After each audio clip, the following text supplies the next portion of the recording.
घोरा नमः शिवाय, घोरा नमः शिवाय, घोरा नमः शिवाय,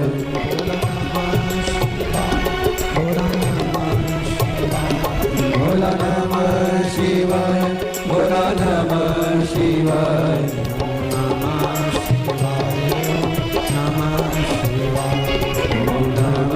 शिवाय नमः शिवाय,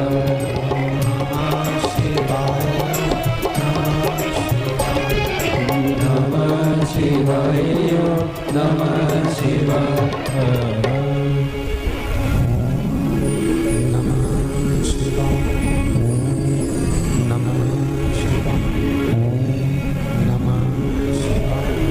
विश्वनाथ भगवान की, महाकालेश्वर भगवान की, ओंकारेश्वर भगवान की, कुबेरेश्वर महादेव की, हर हर महादेव, हर हर महादेव, हर हर महादेव।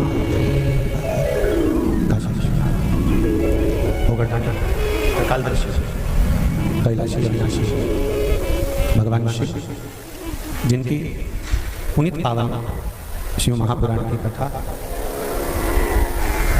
बाबा महादेव की कृपा से, करुणा से, दया से अपन सभी को श्रवण करने का सौभाग्य प्राप्त हुआ है। देवाधिदेव महादेव भगवान शिव, जो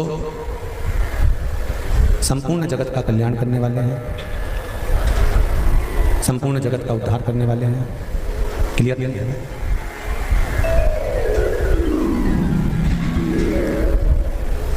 महाकाल राजा अविनाशी भूत भावन भूतेश्वर भगवान शंकर, जिनके चरणों का, जिनके चरणारविंद का रसतत्व रसतत्व ग्रहण करने का सौभाग्य बाबा देवाधिदेव महादेव की कृपा से अपन सभी को प्राप्त हुआ है। कथा के मुख्य यजमान श्री प्रमोद दुबे जी, श्रीमती महिमा दुबे इंदौर, श्रीमती कल्पना श्री राम किशोर जी बोरबान बैतूल,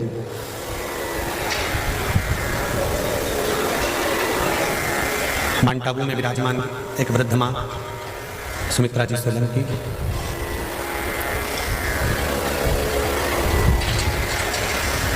जो नित्य प्रति भगवान की शरणागति, भगवान के डिले बहुत ज्यादा है और बेस ज्यादा है, उसको कम करिए, क्लियर आवाज करिए। भगवान की शरणागति प्राप्त करने का सौभाग्य बाबा देवाधिदेव महादेव की कृपा से, भगवान शिव की करुणा से, दया से आप और हमको प्राप्त हुआ है।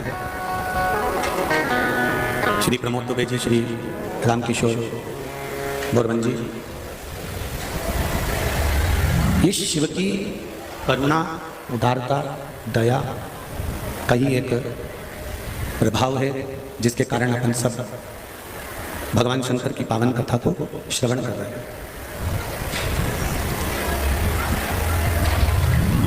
अविरल भक्ति मुक्ति का साधन शिव महापुराण की कथा है, और ये कोई साधारण सा एक ग्रंथ नहीं है जिसको हम सुने, यहाँ से सुना और यहाँ से निकाल दिया। बड़े स्पीकर चालू नहीं तैयार, पीछे भी आवाज नहीं कर रही। जहां भगवान की अविरल भक्ति और मुक्ति का साधन हो, श्रावण शिव महापुराण की कथा है, और वो भी ऑनलाइन कुबेरेश्वर बाबा की तरह से अपन सब श्रवण कर रहे हैं, अपने अपने घरों में रहकर, अपने अपने टीवी चैनल के माध्यम से, मोबाइल के माध्यम से। ये बाबा की पुण्यमय, आनंदमय शिव कथा है। शंभु शरण पड़ी मांगो घड़ी रे घड़ी दुख काटो दया करी निदर्शन आपो। शंभु शरण पड़ी मांगो घड़ी रे घड़ी दुख काटो दया करी निदर्शन आपो।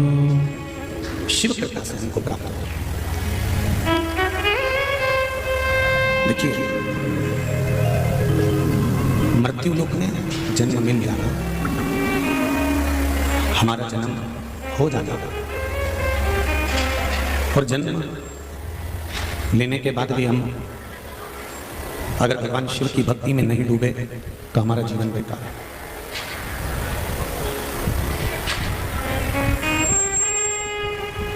क्यों सावन का महीना आता है, क्यों भादो का महीना, क्यों कुंवार का महीना, क्यों कार्तिक का महीना आता है? ये जितने भी चतुर्मास के अंतर्गत 4 महीने हमको जो प्राप्त होते हैं, ये चतुर्मास के प्रारंभ का जो श्रावण का महीना होता है, ये हमारी कई योनियों को समाप्त कर कर परमात्मा के चरणारविंद में स्थान प्रदान कर देता है। फिर हमारा बार बार जन्म नहीं होता, हम भगवान शंकर के कैलाश धाम पर जाकर सदा सदा विराजमान हो जाते हैं, सदा सदा।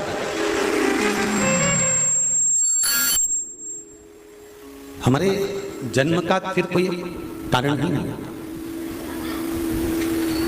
तेरी कृपा बिना नहीं ले एक भी अनु लेते हैं श्वास, तेरी कृपा से तनो तनो गंगाधार मोक्ष द्वार ओंकार तू भोले ओंकार तू आयो शरण तिहारी शंभु तार तार। बखान क्या करूं मैं राखों के ढेर का, बखान क्या करूं मैं राखों के ढेर का। चपटी भगोत में खजाना कुबेर का, गंगाधार मोक्तिधार ओंकार तू भोले ओंकार तू आयो शरण तिहारी शंभु तार तार तू। बाबा, संपूर्ण ब्रह्मांड में, संपूर्ण विश्व में, मृत्यु लोक में, चाहे जलचर हो, चाहे थलचर हो, चाहे वायुचर, यदि भूल से भी भगवान शंकर की आराधना कर लेते हैं, भूल से,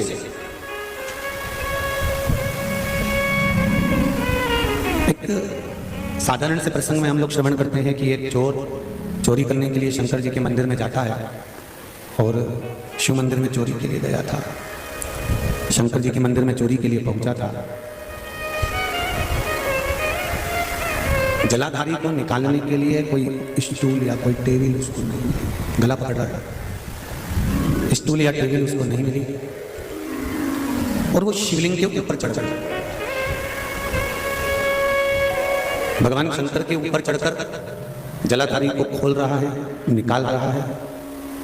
शंकर भगवान प्रकट हो जाते हैं और उसको वर देकर चले जाते हैं। अब एक साधारण सी बात पर आप स्मरण करेंगे कि चोर चोरी करने के लिए गया, उसको यह अंदाजा नहीं था कि जिसके ऊपर चढ़ रहा है वो कोई साधारण नहीं। अंदाजा कब लगता है? जब हमको कुछ प्राप्त हो जाता, जब हमको कुछ मिल गया तब हमको अंदाजा लगा कि यहां से हमें प्राप्त हुआ है। तब तक कोई अंदाजा हम नहीं लगाते। कुबेरेश्वर धाम में आप लोग आए हैं, कोई 2-3 बार आया होगा, कोई 4-5 बार आया होगा, कोई पहली बार आया होगा। यदि आप कुबेरेश्वर धाम में आए हैं और यहाँ विनती कर कर, निवेदन कर कर, बाबा से प्रार्थना कर कर जाएंगे और बाबा आपकी मनोकामना पूर्ण कर देंगे, तो 3 महीने में आप वापिस आएंगे, तब तो आपके हृदय में विश्वास जागृत होगा कि हम यहाँ आए थे। तब तो विश्वास जागेगा कि हम यहाँ पहुंचे थे और बाबा ने हमारी सुनी। और आए चले गए। इसीलिए कहते हैं एक होती है प्रार्थना और एक होता है ध्यान।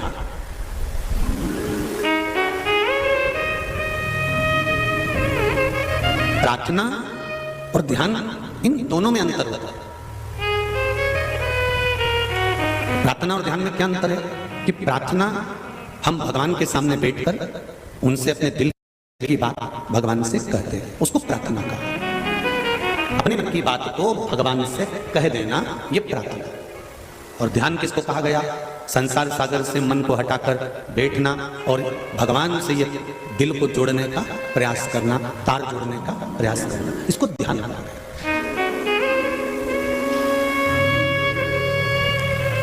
श्री उद्धव जी महाराज ने गोपियों को यह बात कही थी कि तुम गोपियों में कितनी गोपी हैं जो भगवान कृष्ण का ध्यान करती हैं?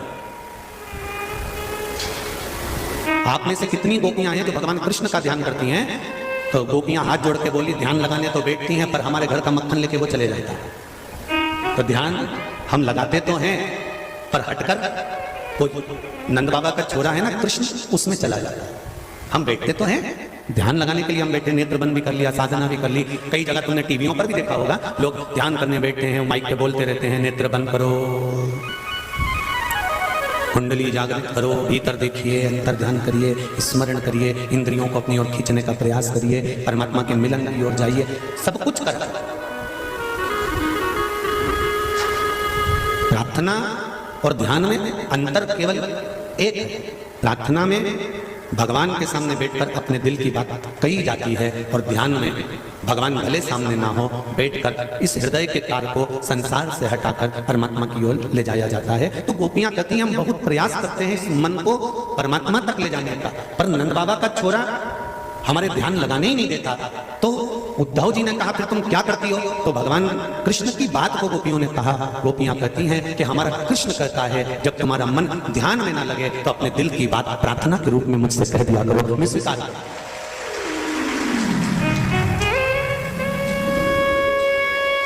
तुम अपने मन की बात मेरे से कहो, मैं स्वीकार करूंगा। तुम अपने दिल की बात मुझसे कहो, मैं स्वीकार करूंगा। हम प्रार्थना के माध्यम से भगवान से अपने दिल की बात ही तो कहते हैं, अपने हृदय की बात ही तो कहते हैं।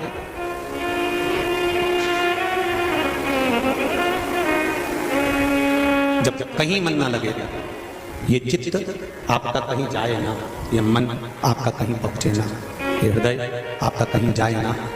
बहुत प्रयास कर लिया आपने भी ध्यान लगाने का, आराधना करने का, जब नहीं लगे तब शिव महापुराण की कथा कहती है, फिर ध्यान मन ना लगे तो हाथ में पकड़ो एक लोटा जल और पहुंच जाओ देवाधिदेव महादेव के पास, और वहां जब जल समर्पित करो तो दिल से उससे प्रार्थना करना, तेरा ही दिया मैंने खाया पिया है, तेरा शुक्रिया है, तेरा शुक्रिया है, मुझे भोले बाबा ने बहुत दे दिया है, तेरा शुक्रिया है, तेरा शुक्रिया है। मुझे शिव के द्वारा करा। एक पत्र में एक भाई ने लिखा है, देखिए,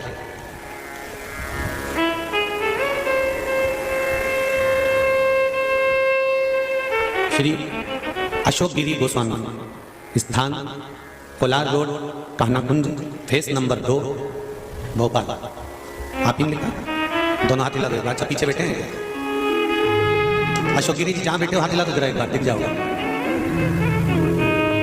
अच्छा, बिल्कुल पीछे, ठीक है, दिख गए, ठीक है, हाँ दिख गए बाबू, ऐसे हाथ हिला दो एक बार, हाँ ठीक है। हर हर महादेव। गुरुदेव, कुबेरेश्वर धाम की क्या महिमा बताऊं, जितना भी बताऊं मेरे लिए तो बहुत कम है। जब भी कुबेरेश्वर धाम आता हूं, बाबा मुझे खाली हाथ नहीं जाने देते। जब भी आया हूं, बाबा ने मुझे कुछ ना कुछ दिया है। उन्होंने अपने दरबार से मुझे खाली हाथ नहीं लौटाया है। अब तो मेरा उनके साथ पिता और पुत्र जैसा संबंध हो गया। बहुत बहुत अब तो मैं पिता के पास कुछ ना कुछ लालच से पहुंच ही जाता हूं, जैसा मानो एक लालच सा आ गया। आज मैं फिर बाबा से मांगने बाबा के दरबार आ गया।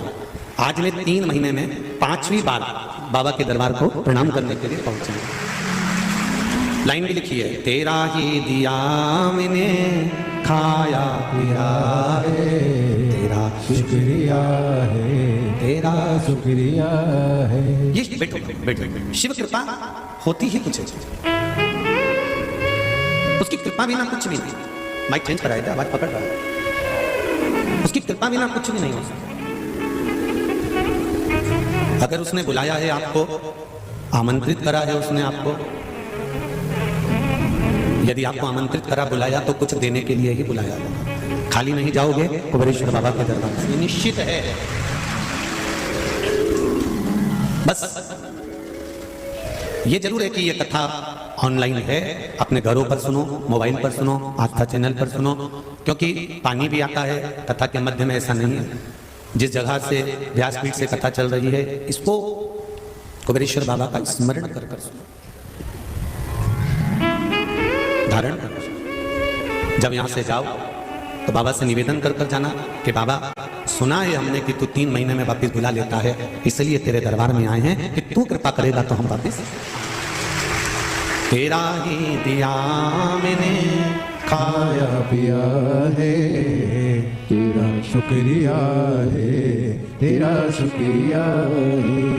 मुझ मेहमान ने बहुत दे दिया है, तेरा शुक्रिया है, तेरा शुक्रिया है।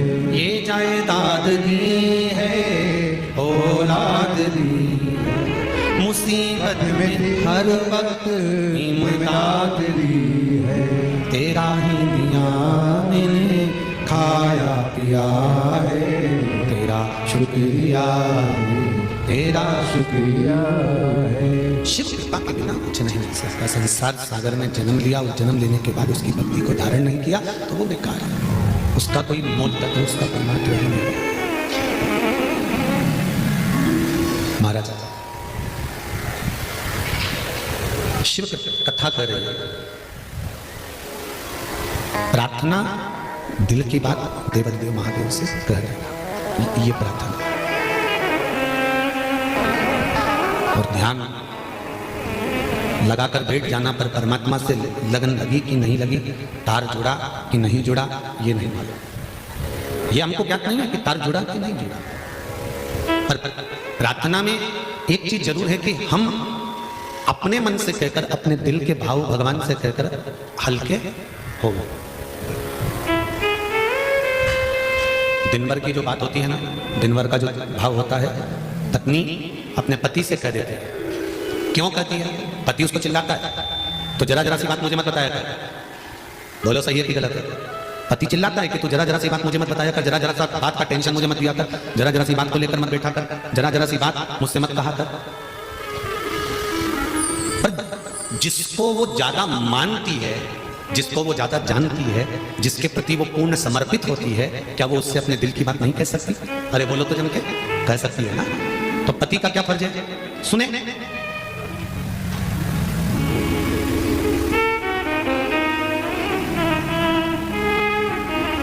पत्नी पति से दिल की बात कर रही है क्योंकि वो उसको अच्छे से जानती है और अपने हृदय से उसको चाहती है, इसलिए थोड़ी थोड़ी सी बात को भी वो कह देती है, कहने का प्रयास कर देती है।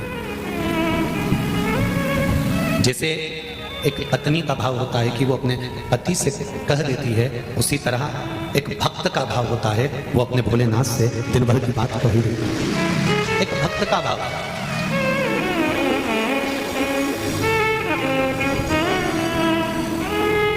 महाराज पति सुन लेता है और सुनने के बाद में क्या करता है, जब समय आता है तब सुनी हुई बात का जवाब समय पर देता है। और पत्नी क्या कहती है? तुम तो तुम्हारी मम्मी को कुछ बोलते ही नहीं हो, तुम तुम्हारे भाई को कुछ कहते ही नहीं हो, तुमने तो उसको कुछ कहा ही नहीं। मैंने 3 दिन से तुमको रोज एक बात कह रही हूं, परंतु तुम्हारे मुंह से आवाज तक नहीं निकलती। बोलो सही है कि गलत है?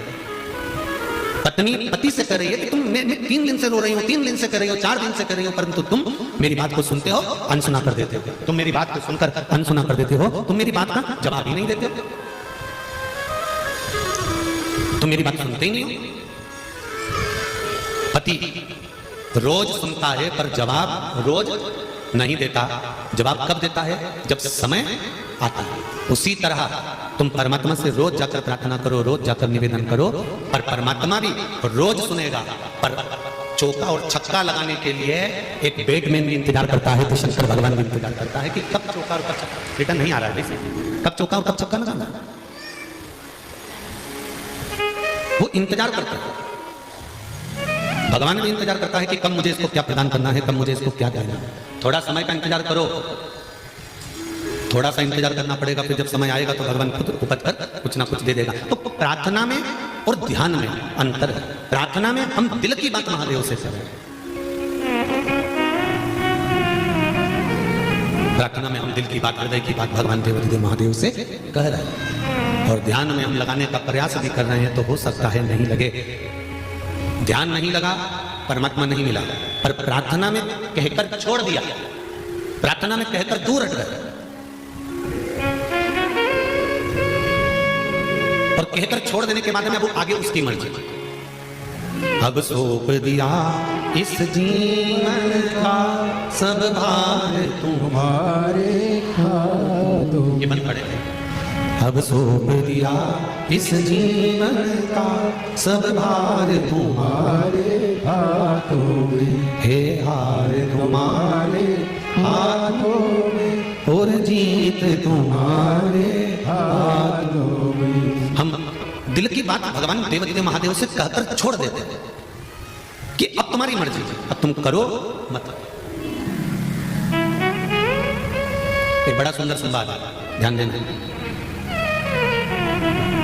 एक बार देवाधिदेव महादेव के सामने, जैसे कल कथा में था ना कि चंचुला देवी शंकर भगवान के सामने जाकर खड़ी हो जाती है और चंचुला देवी ठहाका लगाकर हंसती है और शंकर भगवान उसको समझाते हैं, उपदेश देते हैं और उसको शिव महापुराण तत्व का महत्व समझा देते हैं। उसी तरह जिस नंदी पर भगवान शंकर बैठ कर जाते हैं, उस नंदी की धर्म पत्नी जिसका नाम है सुयशा। नंदी की धर्म पत्नी का नाम क्या है? सुयशा। ये सुयशा नंदी की धर्म पत्नी एक बार नंदी से कहती है, स्वामी मृत्यु लोक पर आप भगवान शंकर के साथ में नित्य प्रति रहते हैं, शिव जी के साथ आप भ्रमण करते रहते हैं, पर मेरा मन है कि आप शंकर भगवान के साथ में रहें। शंकर भगवान का जहां शिवालय रहे उस जगह पर तुम भी विद्यमान रहो, तुम भी विराजमान रहो। मेरा मन है कि मैं आपको देवाधिदेव महादेव के चरणों में देखना चाहती हूं, हर पल, हर घड़ी, हर क्षण।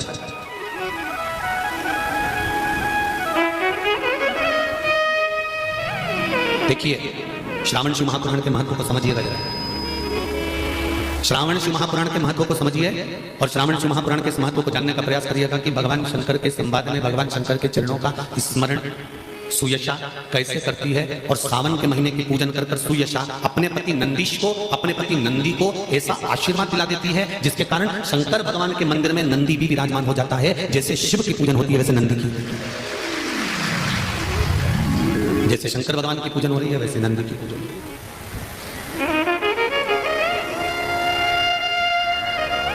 भगवान की आरती में एक लाइन आती है, काशी में विश्वनाथ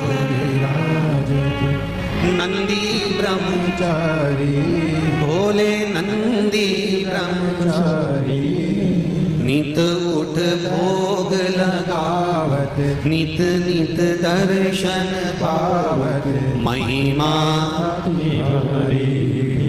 ओम जय शिवा ओम। ध्यान दीजिए जरा, कल कथा में कहा था आधा भार पति उठाता है और आधा भार, जम के बोलो, धर्म पत्नी उठाती है।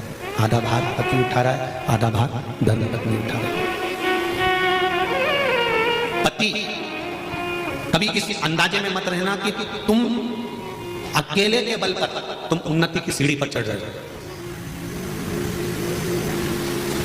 शिव महापुराण की कथा कहती है, नारी और पुरुष का आधा शरीर पुरुष का स्त्री का होता है और आधा पुरुष का होता है। उसी तरह स्त्री का भी आधा स्वरूप पुरुष का होता है, आधा स्त्री का होता है, जिसको कहते हैं अर्धनारीश्वर महादेव।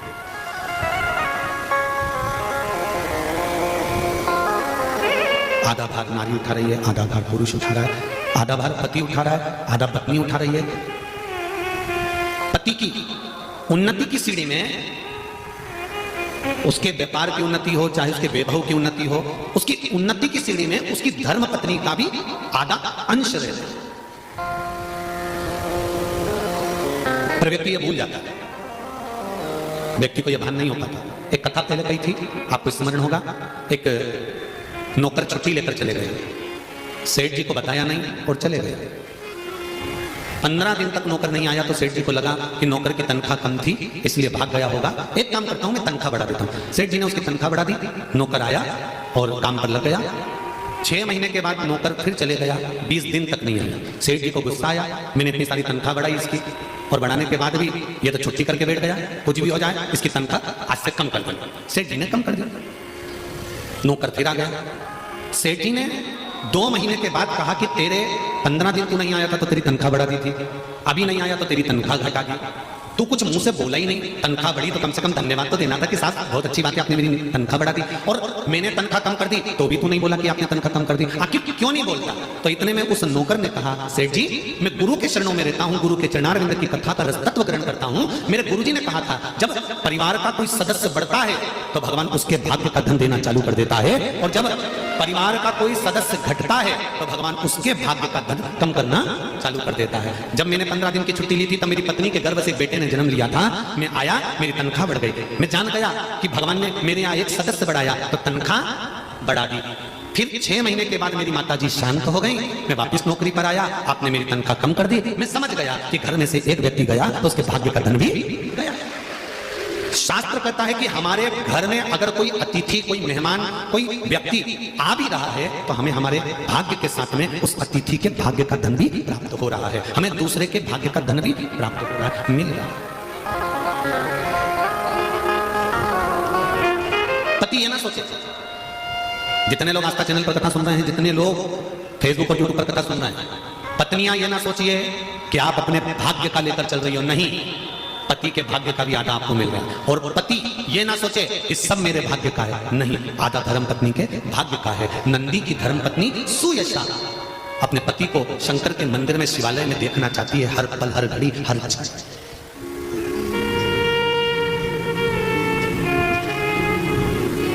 मेरा विश्वास कहता है दुनिया की कोई धर्म पत्नी ऐसी नहीं होगी जो पति को मय खाने में देखना पसंद करेगी। दुनिया की कोई पत्नी ऐसी नहीं होगी जो पति को मदिरा की दुकान पर देखना पसंद करेगी। दुनिया की गरीब से गरीब अगर स्त्री है, शादीशुदा नारी, अपने पति को अगर देखना पसंद करेगी तो उन्नति की सीढ़ी पर चढ़ता हुआ देखना पसंद करेगी, नीचे नहीं।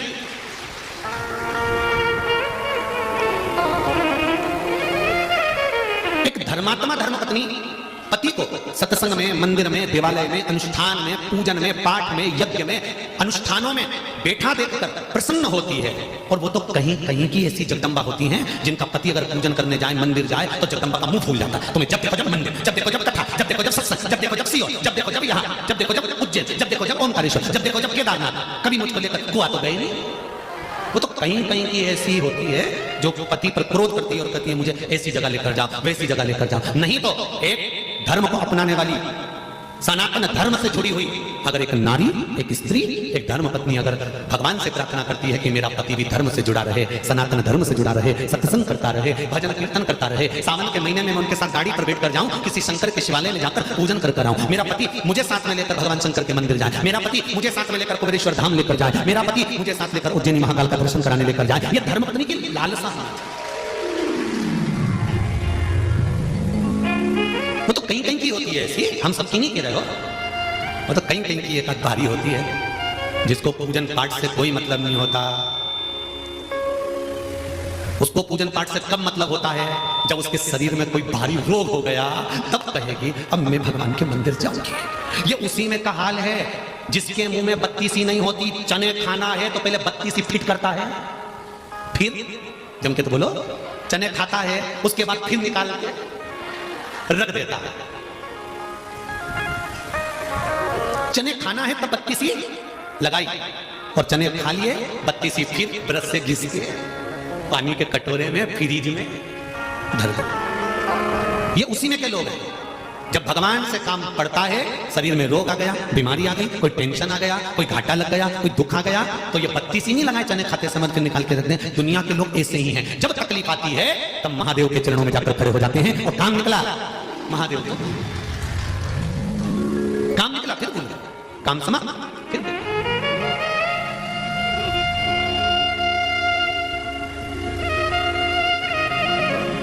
अब फायदा देखिए, 32 ही अगर पूरे समय लगी रहेगी तो पापड़ भी तो खा सकते हो, 32 ही पूरे समय लगी रहेगी तो मूंगफली का दाना भी खा सकते हो, और 32 ही अगर पूरे समय लगी रहेगी तो काजू और बादाम भी खा सकते हो।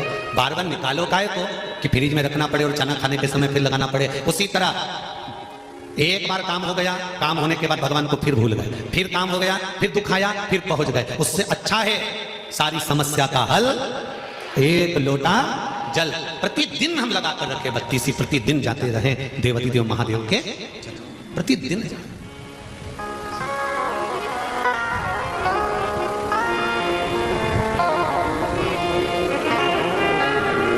प्रतिदिन। अरे भरलाई मटकिया में शिव नाम की, भरलाई मटकिया में शिव नाम की, भरलाई गगरिया में शिव नाम की, भरलाई गगरिया में शिव नाम की, भरलाई गगरिया में शिव नाम की, भरलाई गगरिया में शिव नाम की, भरलाई